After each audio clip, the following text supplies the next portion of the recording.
Subscribe कीजिए मेरे गुल किचन चैनल को, साथ दिए गए बेल बटन को क्लिक कीजिए वीडियो देखने के लिए सबसे पहले। अस्सलाम वालेकुम। आज मैं आपको बनाना सिखाऊंगी सेवइयां फ्रूट कस्टर्ड, जो कि ईद स्पेशल है।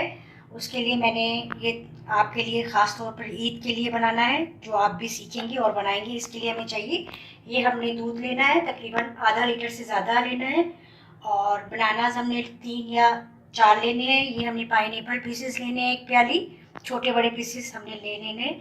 ये हमने सेवइयाँ ली हैं, कलर्ड सेवइयाँ ले लेनी है, 1 प्याली से थोड़ा सा कम लेनी है। ये 4 टेबल स्पून हमने लिया है ये चीनी, और ये कस्टर्ड वनीला कस्टर्ड हमने लेना है ये 3 टेबल स्पून।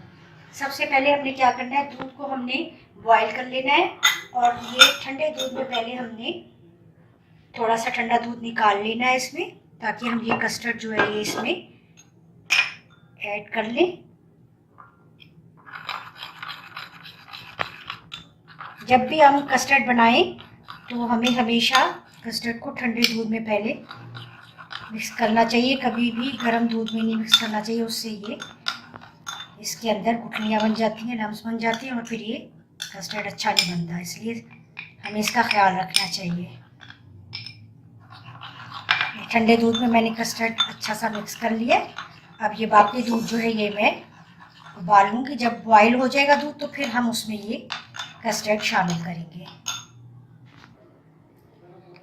ये अब हम दूध में ये चीनी शामिल करेंगे और इसको थोड़ा सा पकाएंगे। दूध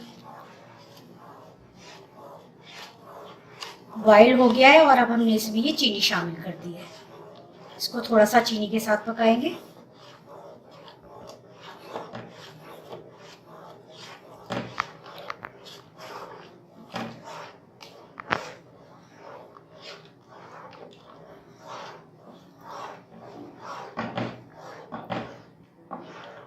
चीनी अच्छी तरह से दूध में मेल्ट हो जाएगी तो फिर हम इसमें सेवइयाँ ऐड करेंगे।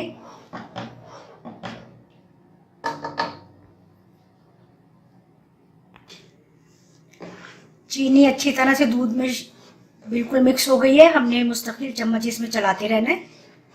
और अब हमने इसमें पहले ये सेवइयाँ ऐड करनी है।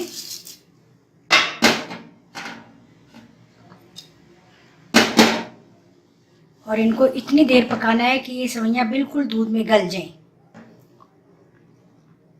फिर हम लास्ट में इसमें कस्टर्ड ऐड करेंगे। अच्छा, ये 10 मिनट तकरीबन मैंने सेवइयों को दूध में पकाया है। बहुत अच्छा सा, ये बहुत अच्छी गाढ़ी हो गई है, दूध भी गाढ़ा हो गया और सेवइयाँ बिल्कुल गल गई हैं। अब हमने इसमें ये आहिस्ता आहिस्ता से ये जो कस्टर्ड हमने दूध में शामिल करके रखा था इसमें ऐड करना है, बहुत आहिस्ता आहिस्ता। और साथ साथ हमने चम्मच भी चलाते रहना है।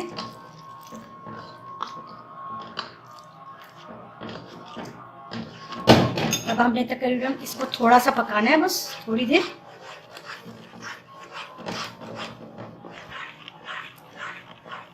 अच्छा, ये इसमें 2-3 उबाल आ जाए तो समझे कि ये बिल्कुल तैयार है। अच्छा, अगर लगे कि ये थोड़ा गाढ़ा हो गया तो हम इसमें दूध ऐड कर सकते हैं, और दूध ऐड करने के बाद इसमें 2-3 उबाल आने दें, ताकि ये कस्टर्ड अच्छा सा इसमें पक जाए। बस अब ये कस्टर्ड हो गया है हमारा तैयार सेवइयों के साथ। और अब हमने इसको पहले ठंडा करना है। जब अच्छा सा ये ठंडा हो जाए, फ्रिज में नहीं रखना बल्कि रूम टेम्परेचर पर हमने इसको ठंडा करना है। अब ये ठंडा हो जाएगा तो फिर हम इसमें फ्रूट ऐड करेंगे। ये देखिए, कलर्ड सेवइयों के साथ हमने बड़ा मज़ेदार ये फ्रूट कस्टर्ड तैयार किया है। और इसको पहले रूम टेम्परेचर पर हमने ठंडा किया है। फिर इससे ये सारे ये फ्रूट्स की, ये पाइनएप्पल, ये बनानास से मैंने इसको डेकोरेट कर दिया है। अगर आपने बनाना या पाइनएप्पल नहीं यूज़ करने तो आप इसको एप्पल से भी बना सकते हैं, और दूसरे बहुत से फ्रूट होते हैं, चीकू, एप्पल, किन्नू, आप ऐड कर सकते हैं। अदरवाइज़ आप पाइनएप्पल या बनाना से भी बनाएं तो बहुत मज़े का बनेगा। ये ईद स्पेशल रेसिपी है, आप ज़रूर ट्राई कीजिए और ज़रूर मुझे फ़ीडबैक दीजिए कैसी लगी। बहुत ईजी, बहुत मज़े की, और आप बनाएंगे जो यकीनन आपको भी बहुत पसंद आएगी। इंशाल्लाह नई रेसिपी के साथ फिर मिलूँगी। अल्लाह हाफ़िज़।